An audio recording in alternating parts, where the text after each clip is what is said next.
setelahnya sudah selesai disidangkan dan langsung di follow up dengan peraturan perundang-undangan yang diperlukan, sehingga pelaku usaha bisa langsung melakukan investasi, membuka lapangan pekerjaan, dan juga melanjutkan operasional dari perusahaannya. Tadi beberapa highlight Pak Menteri sudah menyebutkan tentang pabrik bioetanol, itu perizinannya sudah clear.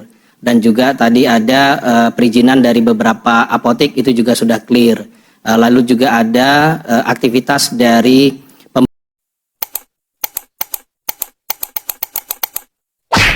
pembangkit listrik tenaga sampah di Benowo, itu juga sudah clear. Banyak nanti di bottlenecking akan terus kita lakukan, dan Pak Menteri terjun langsung memimpin di bottlenecking tersebut. Lalu berikutnya ada pertanyaan tentang neraca pembayaran 2025 defisit 7,8 miliar US dollar. Asesmennya seperti apa? Teman-teman sekalian, kalau kita lihat dari sisi trade balance yang adalah komponen dari current account, kita sudah 68 bulan berturut-turut trade surplus. Artinya ekspor kita lebih besar daripada impor kita.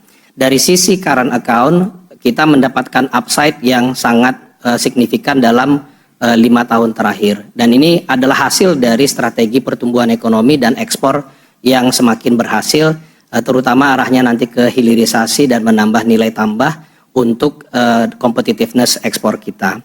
Di sisi lain, kalau kita lihat neraca untuk modal dan finansial ini fluktuatif dari tahun ke tahun, tergantung tentunya banyak sekali dari global gejolaknya.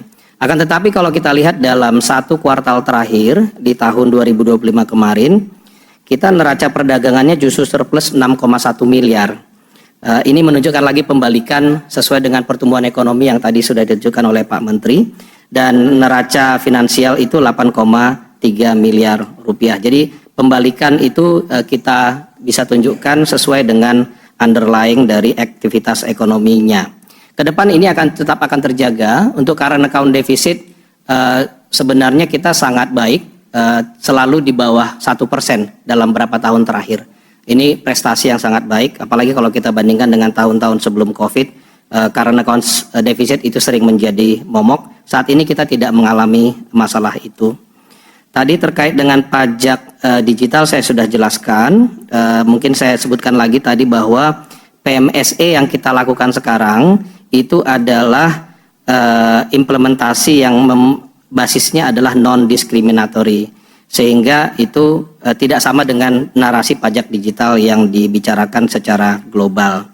Ini terus dijalankan dan bebannya ditanggung oleh konsumen, sedangkan platform hanya diminta untuk membantu memungut PPN tersebut.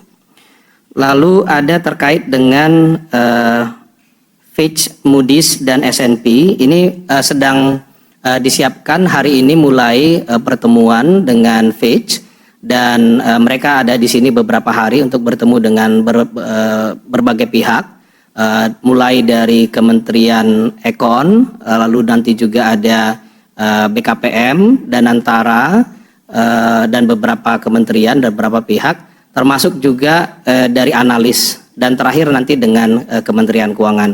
Kami melihat bahwa apa yang sudah kita komunikasikan tadi dalam bahan paparan ini akan sangat baik untuk mencerminkan sisi aktivitas ekonomi real Indonesia itu sangat solid, dan APBN juga sangat baik, dan dari data bulan pertama sudah menunjukkan arah yang sangat positif. Ke depan kita akan bisa terus meyakinkan investor dan juga lembaga rating tentang kondisi perekonomian kita yang sangat baik, tumbuh tinggi, walaupun defisit kita pertahankan dengan disiplin. Mungkin itu yang bisa kami jawab, kami kembalikan ke Pak Menteri. Oke, saya mungkin tambahin jawaban Pak Febrio tentang current account, NPI, neraca pembayaran Indonesia, yang mungkin tadi ditanya wartawan 7,8 miliar sepanjang tahun. Kita lihat di triwulan keempat tahun lalu itu sudah surplus sebesar 0,1 ya Pak ya. Jadi ke neraca pembayarannya surplus 6,1 bukan ground local dari total balance of payment ya. Jadi ada perbaikan yang signifikan, itu saya pikir akan membaik terus ke depannya. Karena fondasi ekonomi kita terus diperbaiki, ini inline dengan perbaikan ekonomi sehingga kapital mulai masuk ke sini lagi. Sehingga kapital core-nya positif ya Pak ya. Jadi harusnya ke depan akan membaik terus, jadi nggak usah terlalu khawatir tentang neraca pembayaran, apa sih namanya? Neraca pembayaran Indonesia, balance of payment ya. Harusnya akan membaik terus ke depan. Silakan Pak Bimo, silakan Pak Bimo.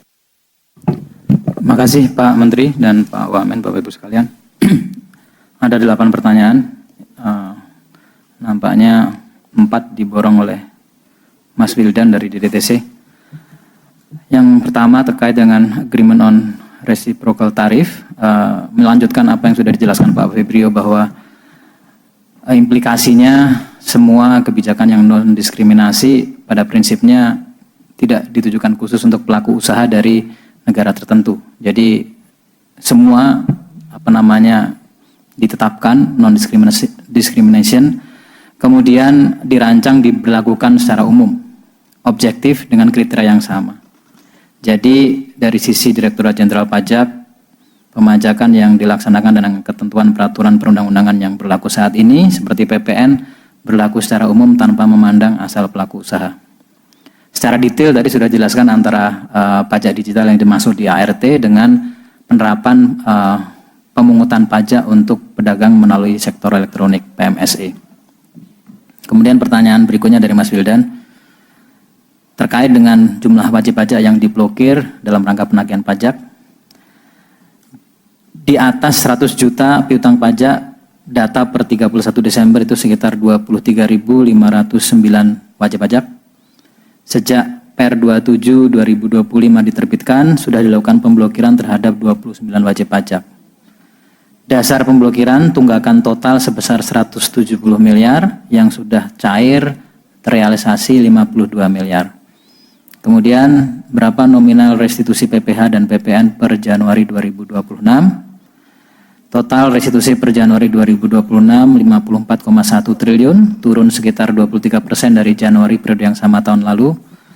Untuk restitusi dari PPh non migas 15,8 triliun, adapun dari PPN dan PPNBM sebesar 37,37 triliun, dan pajak-pajak lainnya seperti PBB, PPh migas, dan pajak-pajak lainnya yang tidak signifikan totalnya sekitar 879 miliar. Pertanyaan berikutnya dari Mas Wildan, setelah 3 wajib pajak di Banten, apakah DJP akan menindak 40 wajib pajak yang lain?